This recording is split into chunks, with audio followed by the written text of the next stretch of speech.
Have you ever truly stopped to feel what food is saying to you? Not just taste it, but feel it.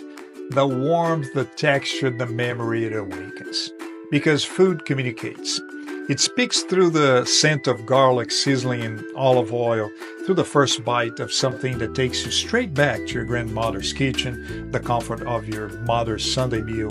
In essence, the quiet love of someone who once cooked for you simply because they cared. And if you cook, you know this power. You know the calm that comes from chopping, stirring, tasting. You know how sometimes the kitchen becomes your sanctuary where you can fight stress with fire and flavor.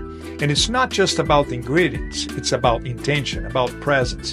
Because when you cook for someone, even if they do not see your face, they feel you. They feel the effort, the care, the silent conversation happening between your hands and their heart. That is communication in its most primal, most human, most delicious way. And just like with food, our communication with others should not be rushed or careless. It should be intentional, present, and from the heart.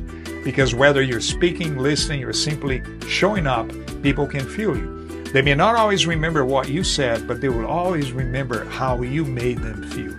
That too is communication, deep, human, and nourishing. That is leadership in action.